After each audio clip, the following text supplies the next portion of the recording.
Assalamualaikum warahmatullahi wabarakatuh. Bertemu lagi dengan Ibu dalam video pembelajaran Bahasa Indonesia kelas 7. Anak-anak, bagaimana kabar kalian? Mudah-mudahan kalian baik-baik saja dan tetap menjaga kesehatan. Tak terasa pembelajaran sudah memasuki semester 2. Walaupun belajarnya masih daring, belum bisa belajar secara tatap muka, dikarenakan masih dalam masa pandemi, kalian harus tetap semangat dalam belajar. Dan jangan lupa sebelum belajar berdoa terlebih dahulu. Mudah-mudahan ilmu yang kalian pelajari bermanfaat dan berkah. Materi pertemuan minggu pertama bab 5. Bagian A, mengidentifikasi informasi dari puisi rakyat. Apa itu puisi rakyat? Berikut pengertian puisi rakyat. Puisi rakyat atau sering disebut juga sajak adalah kesusastraan rakyat yang bentuknya sudah memiliki ketentuan, umumnya terdiri dari beberapa kalimat, ada yang berdasar pada rima, panjang pendek suku kata, lemah tekanan suara, mantra, atau juga hanya pada irama. Perlu kalian ketahui, puisi rakyat disebut juga puisi lama. Kenapa puisi lama ini dinamakan puisi rakyat? Karena puisi ini hidup dan berkembang di tengah-tengah masyarakat, maka dinamakan puisi rakyat. Kemudian ciri-ciri puisi rakyat. Apa saja ciri-ciri puisi rakyat? Yang pertama, bersifat anonim atau tidak diketahui pengarangnya. Yang kedua, diwariskan dari mulut ke mulut atau lisan secara turun-temurun. Yang ketiga, terikat oleh aturan. Yang keempat, tidak memiliki judul. Selanjutnya, jenis-jenis puisi rakyat. Jenis-jenis puisi rakyat banyak sekali, namun pada kesempatan ini Ibu akan membahas 3 jenis puisi rakyat. Yang pertama pantun, yang kedua syair, yang ketiga gurindam. Apa itu pantun, syair, gurindam? Mari kita bahas satu persatu. Yang pertama pantun. Pantun adalah puisi Melayu yang mengakar dan membudaya dalam masyarakat. Pantun dikenal dengan banyak bahasa di Nusantara. Tonton dalam bahasa Tagalog, tuntun dalam bahasa Jawa, pantun dalam bahasa Toba, yang memiliki arti kurang lebih sama, yaitu suatu ucapan yang teratur, arahan yang mendidik, atau bentuk kesantunan. Ciri-ciri pantun. Yang pertama, setiap bait terdiri dari 4 baris. Yang kedua, setiap baris terdiri dari 8-12 suku kata. Yang ketiga, bersajak ABAB. Yang keempat, baris ke-1 dan kedua disebut sampiran. Yang kelima, baris ketiga dan keempat disebut isi. Berikut contoh pantun. Ikan nila dimakan berang-berang, katak hijau melompat ke kiri. Jika berada di rantau orang, baik-baik membawa diri. Nah, seperti itulah contoh pantun. Yang kedua, syair. Syair berasal dari Persia, berasal dari bahasa Arab, yaitu syair atau su'ur, artinya perasaan yang menyadari. Ciri-ciri syair. Yang pertama, setiap bait terdiri dari 4 baris. Yang kedua, setiap baris terdiri dari 8-14 suku kata. Yang ketiga, bersajak AA.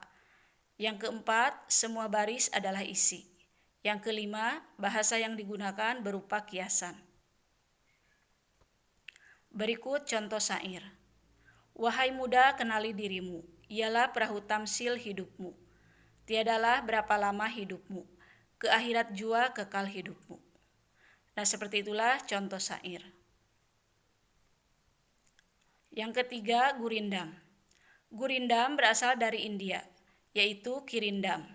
Artinya mula-mula atau perumpamaan. Gurindam syarat nilai moral dan agama.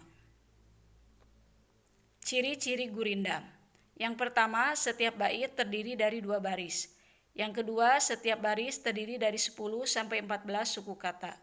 Yang ketiga, bersajak AA, BB, CC, dan seterusnya. Yang keempat, merupakan satu kesatuan yang utuh. Yang kelima, baris ke-1 merupakan soal, masalah, atau perjanjian. Baris kedua berisi jawaban akibat dari masalah atau perjanjian pada baris ke-1. Yang keenam, isi gurindam berupa nasihat, filosofi hidup, atau kata mutiara. Berikut contoh gurindam. Jika hendak mengenal orang mulia, lihatlah kepada kelakuan dia. Nah, seperti itulah contoh gurindam. Bagaimana cara mengidentifikasi puisi rakyat? Berikut contoh mengidentifikasi puisi rakyat. Jika kamu mengamalkan Al-Quran, maka hidup penuh kebahagiaan. Perhatikan contoh puisi rakyat tersebut, kemudian identifikasi.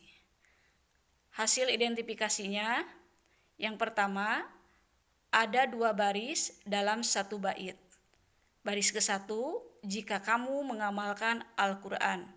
Baris kedua, maka hidup penuh kebahagiaan. Kemudian bersajak AA, yaitu an-an.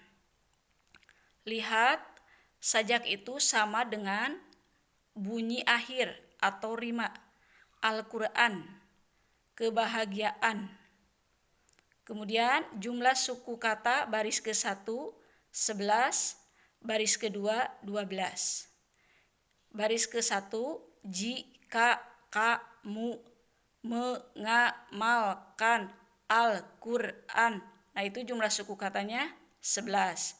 Kemudian baris kedua, maka hidup penuh kebahagiaan. Nah, itu jumlah suku katanya 12. Kemudian baris ke-1 dan kedua merupakan satu kesatuan yang berisi tentang nasihat. Jadi baris ke-1 itu merupakan sebab akibat atau mengandung hubungan sebab akibat dengan baris kedua yang berisi tentang nasihat untuk mengamalkan Al-Quran. Nah, kalau kita perhatikan berdasarkan hasil identifikasi tersebut, contoh puisi rakyat di atas bisa dikatakan masuk ke dalam jenis puisi rakyat yang bernama gurindam. Nah, seperti itulah contoh mengidentifikasi puisi rakyat. Demikianlah pembahasan yang dapat Ibu sampaikan mengenai materi mengidentifikasi informasi dari puisi rakyat. Supaya lebih memahami, silakan pelajari kembali file materi yang Ibu bagikan melalui WA Group.